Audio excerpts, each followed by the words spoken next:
Welcome to the season 19 of the Productized Podcast. Productized Conference 2025 is just around the corner. And on this podcast season, we're all about the topic of create change together with Productized 2025.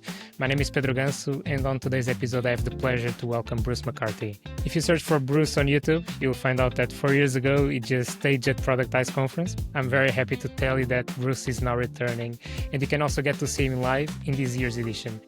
Bruce, welcome to the podcast. Thanks, Pedro. Good to be here. I'm very happy to have you today. I did some researching, looking to some of the you have a ton of content out there. People just may Google or put you on YouTube. They see how impressive your resume is. So not only you worked in product for 30 years, but you also helped shape its role. You authored at least two books, Product Roadmaps Relaunched and Aligned. So before that's it, exactly that one. And also find some product manager versus project manager, right? Yeah, that's right. I wrote that. That's a really short one. It's about 10 pages. I wrote it for O'Reilly. And as far as I know, you can only get it on O'Reilly's subscription service. So those two are the two big ones that you're quite known for. But you started your career in marketing, wasn't it? Yeah, actually, I started in marketing in a tiny publishing company in Chicago. And after that, I went into sales in a different publishing company in the Boston area. And then after that, I was a designer. I started my own agency and did design and marketing for clients. After that, I did a startup and I did pretty much everything from software development to marketing plans to the business plan that we used to raise a couple $1 million and just played the role of entrepreneur. Like many startups, we crashed and burned after a couple of years. And that's when I discovered product management, actually. I kind of fell into it backwards because a local software company was looking for a product manager. They didn't really tell me what the job was. They just said product manager. And the product was sold to marketers, and I knew something about marketing. So I thought, well, okay, I'll apply. And that combination of having been an entrepreneur and knowing a little bit about what the customer probably wanted, because I'd been in that same role, got me the job and allowed me to do it well enough, I guess, under the tutelage of my boss, who was a fantastic product leader. John Wang went on to become the CMO of an important phone maker, handset maker, HTC. He taught me the basics of product management and was a genius, really. Didn't know he was teaching me this, but by example, I learned stakeholder management.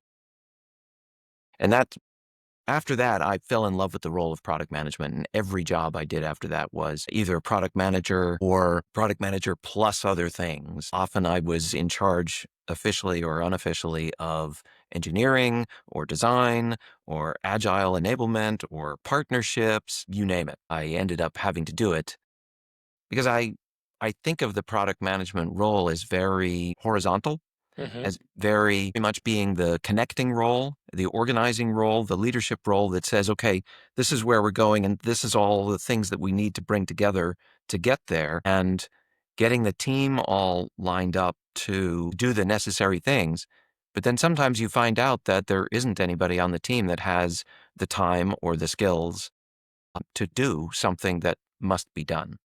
My favorite example of that is partnerships. There was a product that I managed while I was at my first software product management job at a company called iMarket, where I needed partnerships with data providers because our product delivered data to customers and we wanted to have more data from different sources to deliver. Over 2 years, I signed 30 different partnerships with data providers, and I got better at negotiating deals, and I got to understand contracting and indemnification and all sorts of legal terms that I'd never learned anything about before. And I became kind of expert at it. And sometimes you just have to do that. You just have to learn by doing. Bruce, I had a ton of ice-breaking questions, but I'll just skip them because you touched in so many good points that I want to go in. Okay. You just said that a big part of you had a lot of stakeholder management to do once you stumbled in your first product roles. Two questions for you. One, did you think it was an unfair advantage when you started because you had been before in marketing, in design, in Yeah, software roles, so yeah, you kind of had all these hats with you? that's right. So, yeah, the first question was that okay. You already said it's quite a good thing that you have like this broad scope. And another thing is, once you stumble in product, why did you kept on going with product like forever? What kept Right. you in the role? Well, the two answers I think come together rather well. It's smart that you asked them together. Was it an unfair advantage when I first started that I had worn so many hats myself already? Yes, definitely. Because it enabled me to connect with and empathize with people in other jobs whose help I needed. I needed marketing, I needed sales, I needed engineering, I needed customer support, I needed all these functions to help make the product successful or even help make the product at all in the first place, make it well. And because I had done some part of their job before, I was able to have that empathy, that understanding of where they were coming from and make a connection with them. And when they would use acronyms or they would say, well, of course we need to do X and Y and Z, I might not have done every bit of those things myself, but I at least knew what they were and I could see why they were relevant. And so I could say, oh, yeah, okay, I get it. And that helped a lot with just building the rapport, the relationships with those people. And it helped me understand when I needed their help and their input because I knew the jobs a bit. So we could have an efficient conversation from the beginning. Well, I said efficient, and that's true, but more importantly, we could have an understanding between each other, that I respected what they did and they understood that I respected what they did, that I understood the challenges. And sometimes I was asking them to do hard things. And I wasn't just dismissing their concerns about the amount of work that was, or the amount of difficulty that was involved. Can't make a product successful, I think, without a cross-functional team. In fact, at the beginning of the stakeholder alignment book, we tell a story about how that really didn't work for me one time. How I was so focused in one particular job on getting the product right and getting it out the door that I forgot to do that alignment process early with sales and marketing in particular. And I discovered just as we were getting to ready to launch, that they had no interest in selling or promoting my product, that their plans and budgets and team were all locked in on the core product of the company. And my little add-on, they thought was an interesting lab experiment, but they had We're no, not committed to not at all. root for it. And that mistake stuck with me forever. It was such an enormous lesson that I'd forgotten to do the cross-functional alignment and coordination and buy-in that I knew that needed to be done. And this is still a role for the product managers today to do It is. Now, alignment with the other departments. some people in product roles find that their whole job is working with development to get features out the door, right? Mhm. But you still, even in that role, have to decide which features are we going to develop and what are the criteria for success. And so you need to start thinking more broadly than just sort of projecting that feature through with engineering to get it shipped. I was just talking to a company where they're trying to improve their product development process because the big complaint from the go-to-market side of the organization from sales and marketing and support is, hey, we don't know what's coming or when. And so we can't sell it or market it or support it because it's like it just arrives one day and here it is. And we don't know we can't get the training together for the sales team or for the support team. We can't figure out how to get a pipeline of business for it because we don't know who to target or what the value proposition is or what the key selling points are. All of that stuff needs to be worked out well in advance of a release so that the teams are ready to embrace it. Even more importantly, and this was the lesson for me in that mistake that I made, those things need to be worked out before you even start work on the product or the feature. Because if it turns out that you have a product or a feature or some other change that you're planning on developing, but sales and marketing are telling you that's not going to help us. We can't do anything with that. It is not going to drive our business forward. Well, then maybe you shouldn't be doing that feature or that product. and should go really, really in the early stages. I do remember like 10 years ago hearing a lot of conversations of what is product manager, what is not product management. And that was even way before. So when you started this career in product management, people knew what you were bringing to the table. How was that Not at evolution? all. I got to tell you, I didn't even know. In that first job, when I took that first product manager job, I thought it was another marketing job. I had never heard the term product manager before that wasn't part of marketing. And in fact, the role, just to go back in time a little bit, the role originated as a kind of a marketing role in consumer packaged goods. It was Procter and Gamble, famously, who invented something they called the brand manager. And these were the people who managed the kinds of things you see in the grocery store, like Tide detergent Mhm. was managed by a brand manager. Physical boxes that need to be placed somewhere. Right. And Um, and they worked with the scientists who came up with the formula for the detergent, the people who made the packaging, the designers who designed the logo and the colors, and the packaging people who decided how big should the box be, the pricing people who decided how much margin do we need to make. They worked with all those cross-functional people from across Procter and Gamble to figure out exactly the formula, if you will, of price, performance, packaging, positioning, design, usability, all of these things that were going to come together to make a successful product on the shelf at the grocery store. And that is the model, original model of product management.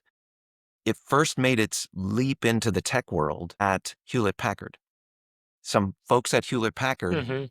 either I'm not sure if they had worked at Procter and Gamble or they just knew the model from the industry, said, we have multiple, after their first products started to come off the assembly line, we have multiple products. They are targeting different markets. They need different price points. They need different software bundled with them because initially they just made computers. Somebody should be in charge of that. Somebody should be in charge of making the decisions about what goes into the product, what niche it fills in the marketplace, how we're going to market, sell, and distribute it, how we're going to make money on this thing. Somebody needs to be responsible. And so they created this role of product manager at Hewlett Packard way back in, I don't know if it was the 70s or the 80s. And that was adopted next by Apple. Apple was an early adopter of the product management role from Hewlett Packard, similar part of the US in Silicon Valley, Palo Alto, and some people came over from Hewlett Packard to Apple in the early days, and it grew from there. It spread to the rest of Silicon Valley. What's really been interesting is it was initially very much a niche role, very limited to tech companies in the United States. I think I was one of the early product managers without knowing it, because as I said, I hadn't even heard of the role initially, because the company that I joined, this little 75-person startup called iMarket, was a spinoff from Lotus Development Corp, the people behind Lotus Notes and Lotus Mhm. 123, which was built in the model of other Silicon Valley companies like HP and Apple. And so they had internally to that company a pretty solid understanding and expectation of what the product manager's role was. But I couldn't explain it to my friends or my parents. They had no idea. They're like, "Did you say project manager?" I'm like, "No, no, product manager." "Oh, so you're in marketing?" "Well, And then you no." say yes, just because it's hard to explain. Well, right. You start to get tired of explaining it, right? But an interesting thing happened about 15 years ago, I think. Product management kind of exploded. If I think about sort of how this evolved, companies in technology, but also outside of technology that were needing to adapt to and adopt technology as part of their business, were needing to go online for the first time or create apps to figure out how to deliver their product or service or whatever it was, leveraging technology better, faster, easier, cheaper. They were spending a lot of money ever since the dot-com boom on engineering and design. And I think at first they thought, well, we'll just throw technology, we'll throw engineers at the problem and everything will be great. But that wasn't delivering a return on investment. They were spending a lot of money and building a lot of stuff and not really getting any material change in their business. They were stuck in what Melissa Perry would call the build trap of just, we'll just build stuff and hopefully that'll be good. And so they decided to hire agile scrum masters or project managers or program managers. And that just meant that they were delivering more stuff even faster and not getting results. So eventually they caught on to this idea that we should hire someone cross-functional, cross-disciplinary, who has not just a delivery lens, but a business lens and a customer lens, who can focus on making the customer successful and thereby making the business successful, who can bring the world of technology together with the world of customer and the world of business in the famous three bubble diagram, right? And be that person who is designing for overall success of a product, not just delivery of a product. And the whole world seemed to catch on to this at the same time, that this is the central role of product manager. So it went from a role that nobody really knew what it was or had even heard of it to a role that everybody wanted to be. I remember talking to graduate students at business school here in Boston, and the students all wanted to be product managers. Wow. Previous class had all wanted to be consultants. They all wanted to work for McKinsey or BCG or Accenture. And then suddenly everybody wanted to be a product manager. But I think, unfortunately, many product managers and many hiring managers for product managers fell back to thinking about delivery. And a lot of product management kind of got stuck in, we're building stuff and we're getting it out the door without considering the business and the customer and the results that we're trying to drive, the outcomes rather than the output. So there's recently been a little bit of pullback from that side of sort of project managing things in product management and focusing more on results, which I think is healthy. That's super curious. I would say Inspired, educational, overwhelming, very practical, challenging, thought-provoking, meaningful, enthusiastic, nice people, innovation, and fun. Product growth mindset. new connections. Join us at the coolest product management environment this October in Lisbon. You said very clearly that it's more about mindset than process. It's not, if it was process, there you go, you have agile coaches and project managers that speed up things. It's more mindset of customer, business, and so based on that, do you think there's room for junior product managers, people that just go out of school without the context on how business works, how marketing works, or sales works? Do you feel there's room for junior people? Well, when I started, they really were looking only for senior people. They were looking for people who had been in other roles and in other disciplines for a while and had that cross-functional view. They were looking for leadership, and it's hard to lead when you're just learning, when you're just out of school. So, but the demand for product management is much larger than that now. And finding somebody who has that wealth of experience is hard. So I think organizations have correctly hired associate product managers, junior product managers right out of school and helped them learn by working under somebody more experienced. I don't think it works to hire only junior people and have them just work directly for the CEO in a startup or the CTO, or even, have 20 people all reporting directly to a VP who doesn't have the time to give all of them. But if a junior product manager is working for a senior product manager who does have some of that experience, whether they came up as a junior or they came up through other roles, if they have done the job successfully, then they can help the junior person get up the ladder of understanding. I think in our book on stakeholder management, Aligned, we provide a lot of skills, techniques, tips, frameworks, and examples of learning how to understand the needs and goals and priorities of people in other roles, whether you have done those roles or not, because we don't all have the benefit of having worn all these hats These ourselves, hats, yeah. right? And I have still never been a data scientist or a lawyer myself. So there are always going to be roles. There's always more hats. There's always more hats that you have to, if not wear, at least understand. And so we provide a lot of techniques for understanding, for coming to understand. And so thereby, if you start as a junior product manager, and if you only ever do product management in your career, that's fine. You just have to find a way to understand what it's like to wear those other hats.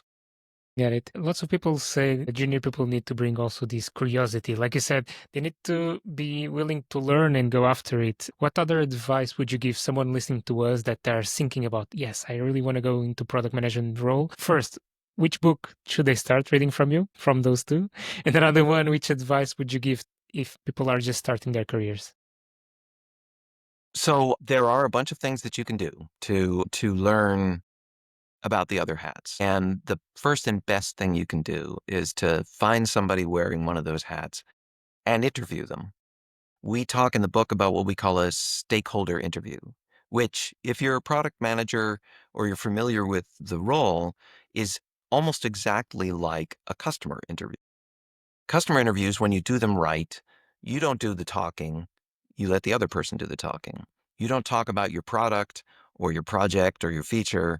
You ask them about their job and what they are trying to accomplish and how they look at success and what they're measured on. What does their boss expect in terms of deliverables or results?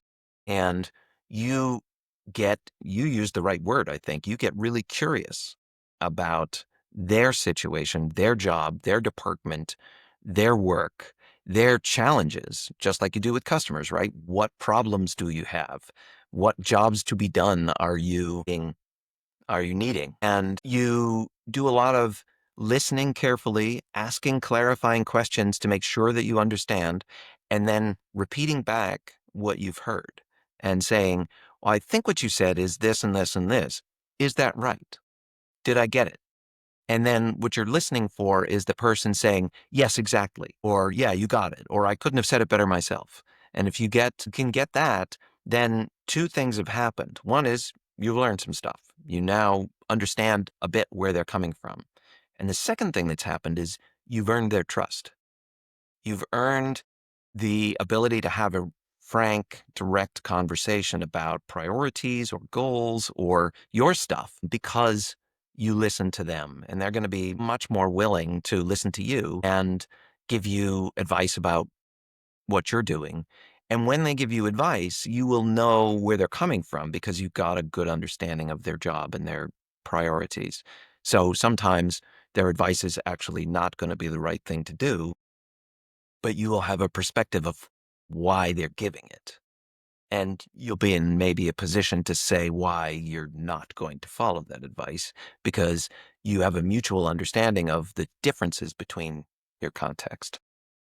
Yeah, I find it so funny that you shared that because just last week I did the exact question that you said. There was a group of people working on something, and everyone said, everyone is aligned. Everyone said yes. And I was like, I didn't felt quite right that the yes was a yes. Yeah. So I rather made the question reversed way. Like, okay, so it's a bit of uncomfortable question, but let's go one at a time, saying what are we aiming for this project or something, and each one by one add a completely different answer. So this is when you spot making the question that you said, give it back. Right. It's so important. There's another technique that reminds me of that we talk about in the book. We call it mining for conflict. And there's a bunch of techniques, but so asking everybody their goals is one of them. But another one is asking, so suppose that we all say that we agree on a plan or a strategy or a set of priorities or whatever. You can ask, after everybody says, yeah, we agree, you can ask, okay, let's all, just so we can de-risk this, let's all say one thing that is not perfect about the plan or could go wrong with the plan. If something were to go wrong, maybe it won't, but if something were to go wrong, what would that be? And everybody has to come up with something, no matter how silly. And what happens then is some things are silly, like, I don't know, the moon could explode and then we wouldn't be able to see at night, and so our product would be useless. And that's not going to happen. But once in a while, somebody will say, well, I wasn't going to say anything, but what I'm worried about is, and then they say something realistic that nobody had spoken up about before. And you're like, oh, yeah, we should have a plan for that. And two things happen, again, when you mine for conflict. One is you get a better plan because you take into account things that weren't mentioned. But also more importantly, or at least as important, you get better alignment around the plan. Instead of people walking away with secret doubts, they walk away feeling validated, listened to, and like, okay, we have a plan for my worry. This is going to work. I'm committed.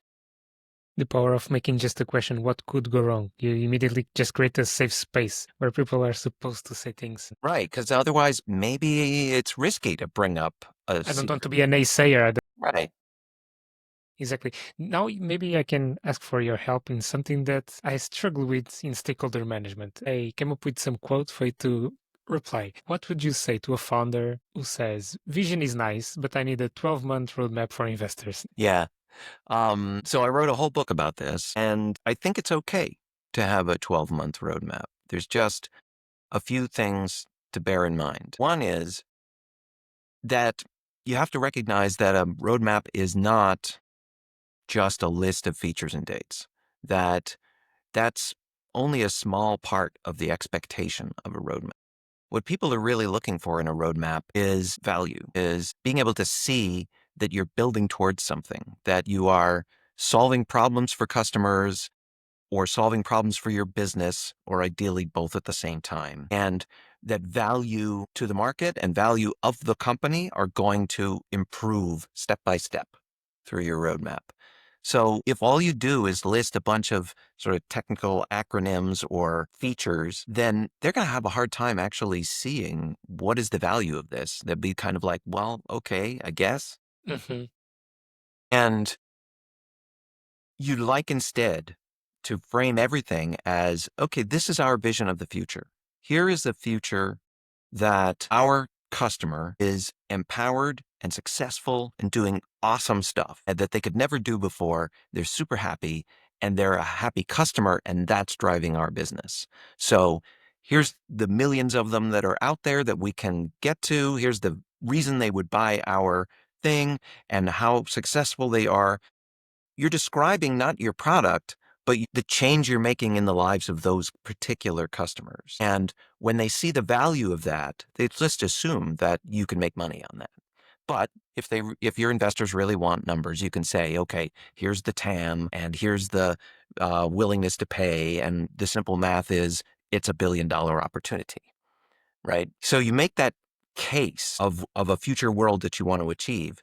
And then your roadmap is less about all the little features and drop dates and more about if the main steps of value that you're going to add, the main problems that you need to solve in order to make that so, that future, in order to make it come true. So you're telling a story of a journey from here to there. And so your roadmap can be super simple. It can be 4 things that we're going to do. We're going to solve these 4 problems, and when we've solved them, then we will have reached that vision. We will have solved the core problems that allow us to have a successful customer and a successful business. What exactly are we going to do to solve those problems? Well, let's discuss it. We have ideas, but they're all in the lab. They're all subject to change. The 4 problems don't change, right? But exactly how we're going to solve them, investors do need to believe that you have a path to solving them. You want to then talk about some unique technology or approach or expertise that you have that applies here. This is your secret sauce, your differentiator. But you notice I still haven't said what exactly features are we delivering on what exactly dates. Sometimes people need that. And so you can include that for, say, the first deliverable of your 4-step roadmap if they demand it. But that's the least important part of the roadmap, honestly. That's the wisdom you bring to the table. You never said you don't do that. Maybe you do what they ask you for, but Yeah, if you sometimes start the you have to do conversation it, on a right? higher level, that's super cool. And based on all the experience of yours, which department, now trying to be more conflictuous in this question, which department do you feel product managers tend to collide the most? Is it sales, Sales. support? Is sales, immediately sales. Right. Why So is that? way back in the day, maybe it was technology because product managers would be pushing, we got to do this, we got to do that. And technology would be like, it's impossible or it's going to take 2 years. But many product managers now have a very solid relationship with the technology team. And there's a mutual respect and understanding of what's possible and how long things take. So that's less conflict than it used to be. And sometimes support teams do complain that we don't fix bugs fast enough. But many product managers have a good working relationship and they appreciate there's again mutual respect and if your support team can provide you kind of a priority list of the bugs that they hear the most complaints about, then you can work that into your backlog. And sometimes finance is a problem where they're saying, hey, our cost of goods is too high and we don't have enough margin and you need to work on, you'd rather be working on new features and value, but maybe you need to work on cost reduction in order to make margin for finance. But the place where I see the most friction in B2B anyway is with sales because sales is always trying to get any angle they can on closing a deal. And so if they hear the customer say, well, the competition has this feature, or, well, we'll only sign if we have that feature, then they're like, you're going to develop this feature next week, right? And you'd like to be able to help, but you're going to get that same request from 10 different salespeople every single week. If you try to help one, then they all are going to want custom things in the roadmap, and you can't do them all. And even if you did, your product would be a Frankenstein monster. It would have tentacles in all different directions, and you'd kind of have a mess of a product with some of the features that are needed in 15 different areas instead of all of the features needed in one. It's really a matter of incentives because they are doing the best they can with the incentives they're given. That's right. And actually, sales, on my personal experience, has been actually the department that I've also collided the most, so ticks the box. And one of the biggest failures I've had that I felt personally is that I went in joining a company that was a sales-led organization, and I really struggled and tried to change it into a product mindset, and I failed to. In the end, I actually left the company. So 2 questions for you is what do you believe could be a good process to transition when it makes sense a sales organization to a product organization? The second question is when no to quit. Right. So first, as an individual contributor, product manager, or an individual contributor in any role in the company, I would say it is really hard. I don't want to say impossible, but I know of 0 examples where one person as an individual contributor has changed the culture of a company. Companies grow their cultures organically from the early days. Their business model, their processes, their decision making, their hiring all reinforces the initial culture of the company.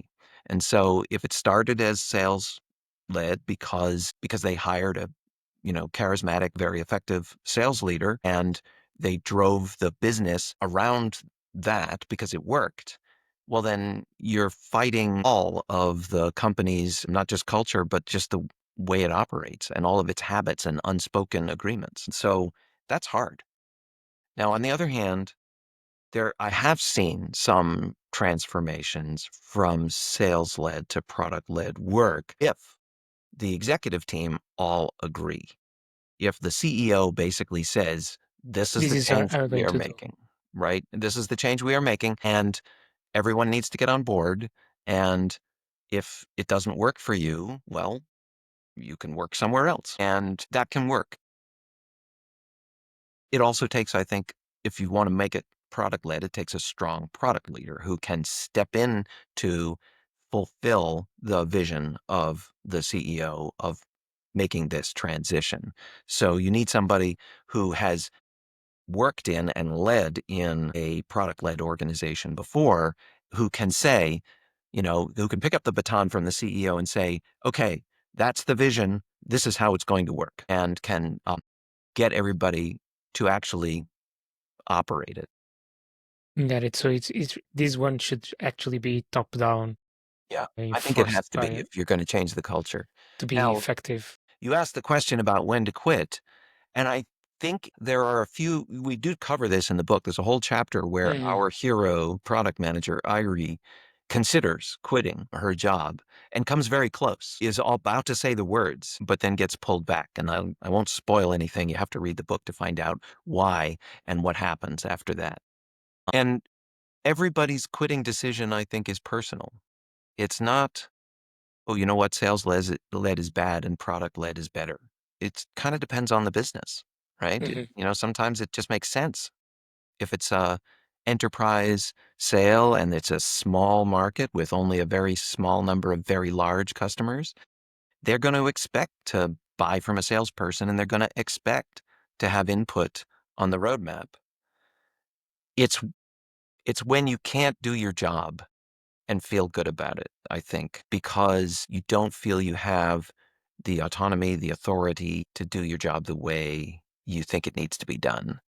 If you cannot adapt to the culture of your organization, then you should seek an organization that you can make that connection with.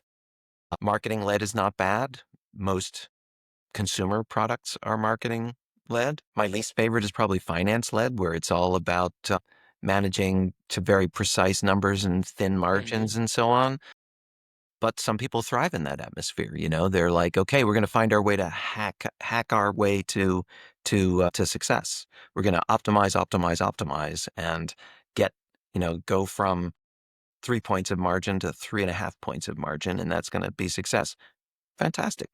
Um, so Yeah, it's because that's probably the most short-sighted view. Because for me to get more profits, I just cut off the team immediately. I get results Well, on that my would be one way to do spreadsheet. it, but it's not necessarily the only way to do it, right? Sometimes what you can do is you can set up a competitive bidding situation with suppliers or Mhm. manufacturers, or you can try to create artificial scarcity to Mhm. drive up prices. There's a lot of different techniques you can use besides cutting staff.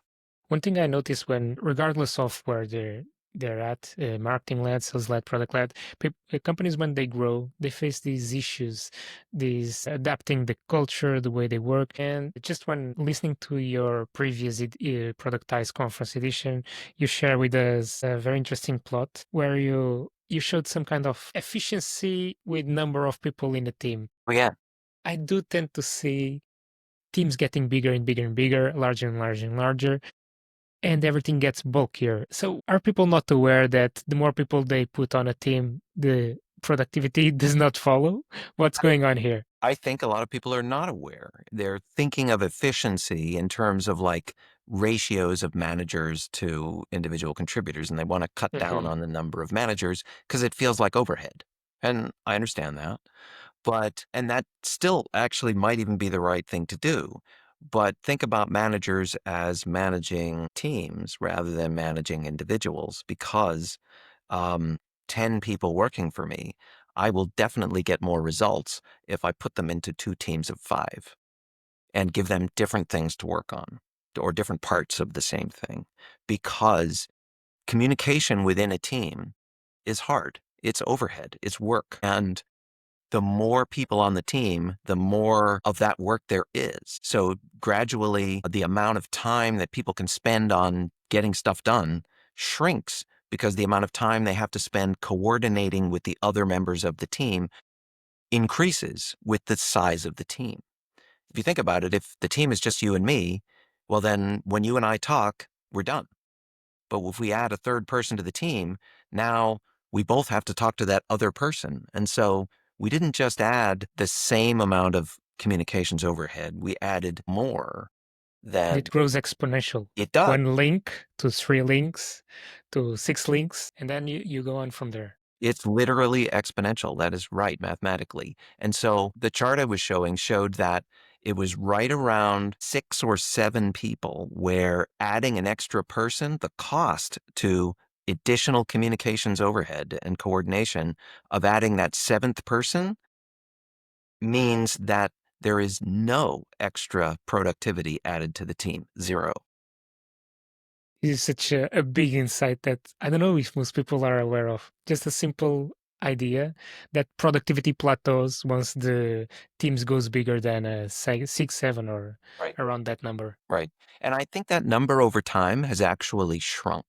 I think it used to be closer to 10, and I think it's shrinking every day as tools get better, as individuals get more productive. So with AI tools, for example, I still don't think a team of less than 3 is smart, Mhm. but I start to question whether going all the way to 7 makes sense. Maybe 3 is okay, maybe 4, 5, and then I start to be like, now we're pushing it. That's I hope founders and managers are listening to us so that they can self-analyze how big their Yeah, teams now are. now I'm not saying we shouldn't hire more people. You still have to scale up Just somehow. cluster them in smaller products. Exactly. It's the clustering, right? And then the idea is that you give that team something to own, something to feel like they are responsible for making it this successful. And then that takes some burden off of the manager from telling people what to do all the time. They instead say, make this thing successful. Here, let's agree on the criteria for success, and then you guys run with it. Bruce, I think I could talk with you forever, and I see you have million stories to share with all this knowledge. What's one story you never get asked about, but you wish you were? The toughest job, I think, in product is the CPO job, is the top job. And it's particularly hard early in a company's growth where there's not that many people yet. And maybe the founder or one of the founders created the product and feels like it's their baby. And so taking it over from them is really, really hard because they can't let go. Even though they know that they have to be the CEO now or the CTO now, and that has a lot of other responsibilities, they still can't help because it's their baby. Hmm. So there are a lot of stories about taking over that role in a growing company, but one in particular, a friend of mine, struggled to really, really own that role and be successful in that role because all the other executives kind of had their territories, right? Kind of had their fiefdoms. And so when this person said they want to agree with marketing and with sales on the ideal customer profile and who we're really going to target, they got pushback. They're kind of like, don't tell us our jobs. And he's like, no, I'm not trying to tell you your job. I'm just trying to agree and align because who we're building for and who we are marketing to and who we are selling to have to match. Right? And they agreed with that in principle, but they still wanted to decide for themselves. And they had difficulty coming to alignment on that. And that situation went on for a couple of years, unresolved.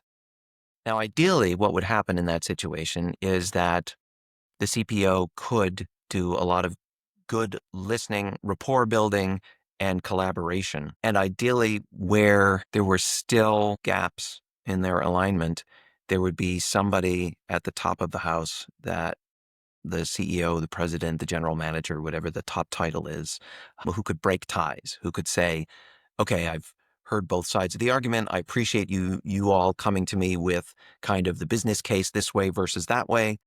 We're going this way. And we're going this way, right? That in that company did not happen and should have happened. And eventually there was a change in that upper management.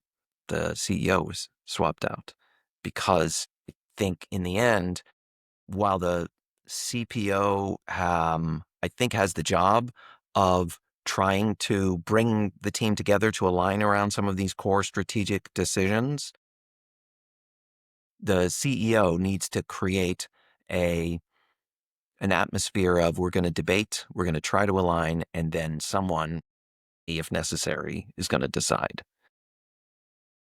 So the lesson in that story of trying hard but not quite succeeding until they made a change in top leadership. Now the situation is aligned, is about one of the principles we talk about in the book, and that is decision making. That is a participative decision making process where everybody has input and where the product manager is, or the CPO is the driver, bringing the people's conflicting points of view together, trying to resolve them, making a proposal, and then somebody at the top executive seat approving A or B.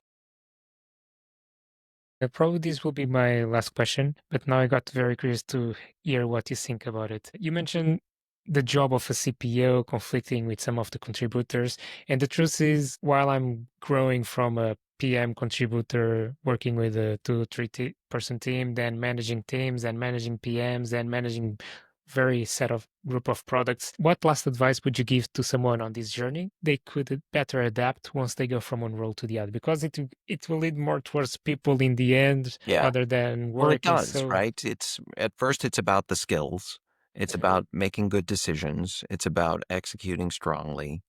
And then it becomes more and more about people. It becomes more and more about, sure, managing people. And people often think, well, managing people is easy. If I'm good at the job, I can just tell them how to do it. But that's less than half of the job. Think of the people who work for you and of your stakeholders in other functions and on other teams as a kind of a customer. Think of them as a kind of a customer and treat them like you would as a product manager, as though you were your customer. Think about all we've been taught to do as product people for our customers. Understand their needs, figure out what problems they have in trying to achieve their own goals, see if you can provide help in them reaching their goals, and you'll get their support. They'll buy your product and use it. And it's kind of the same thing with employees. Figure out what success looks like to this employee, match that up with what success looks like for what you were hiring them for in the first place. Find the overlap between the business and the customer need, well, between your need and the employee's need. Figure out what challenges they have in succeeding and help them with that. Provide them with coaching or training or tools, or find them a different job if they're just not going to be able to be successful in that job. It's not primarily, I think, as a manager, a job of instruction or direction. It's a job of support, of helping them to be successful, because that'll make you successful and your product successful. And it's the same with stakeholders. And that's the core message of Aligned, is think of your stakeholders as a special kind of customer whose success is necessary to your success. you know what? After talking with you for an hour, previously, if someone asked me what's on product management role, I would go into problem space, solution space. Then you get to develop business acumen, design, and everything else. And after talking with you, I just feel like the key skill of any product manager to start with is not very sexy, not appealing, but it's actually stakeholder management, isn't it? Yeah, well, In the end of the day, we just connect yeah. a bunch of people working together. So I mean, honestly, I still get really excited about products, about the things themselves. I mean, I'm an Apple fanboy. You can see my watch right here. yeah, I same. love the look and feel of Apple products because they understand me as a user really, really well. And that they are displaying, when they do a good job with a product, their understanding of me, their empathy for my situation and what I'm trying to accomplish. And I'm just turning that around and saying, let's be like that. Let's be like that with our customers, with our employees, and with our stakeholders. Thank you so much, Bruce, for today's conversation. 4 years ago, you talked with us a lot about cultural stakeholder management teams. We brought a ton of topics into Productized Conference. Do you want to share any sneak peek into what people may find later this year? In my talk this year, Yeah. yeah, I am going to tell some stories about, like the story I told you about this CPO, about the product management leadership role, about how leading a team of people to accomplish something amazing is kind of the whole thing.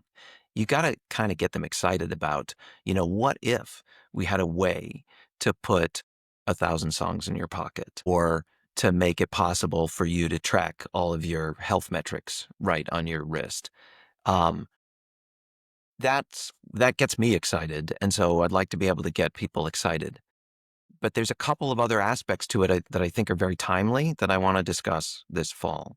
These are kind of universal, eternal themes for product leadership, I think. But right now, we're in a time of a lot of change.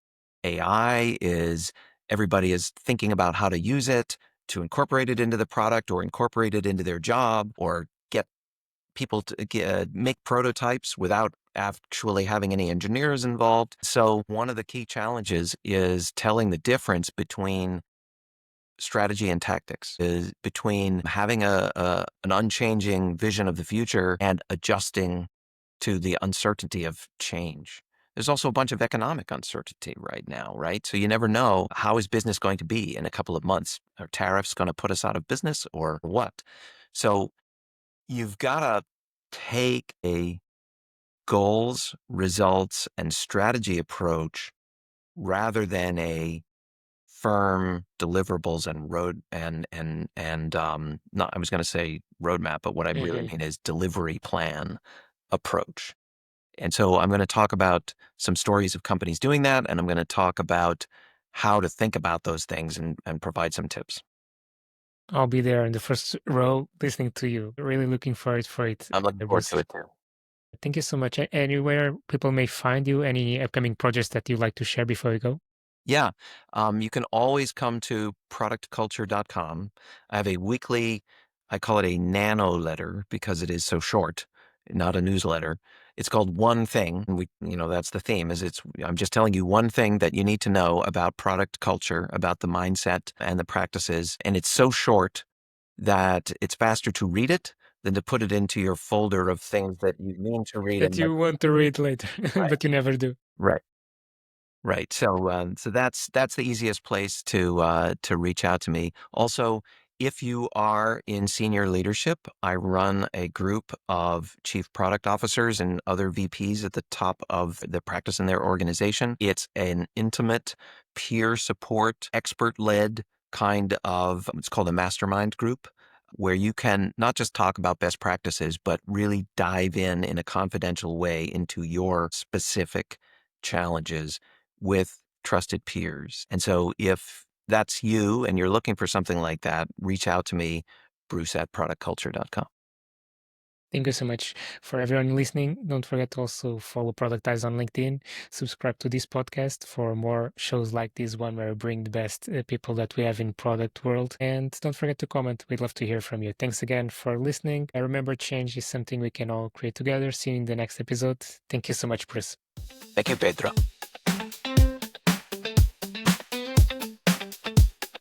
I would say Inspired. Educational. overwhelming. Very practical. Challenging. Thought-provoking. Meaningful. Enthusiastic. Nice people. Innovation. And fun. Product growth mindset. New connections. Join us at the coolest product management environment this October in Lisbon.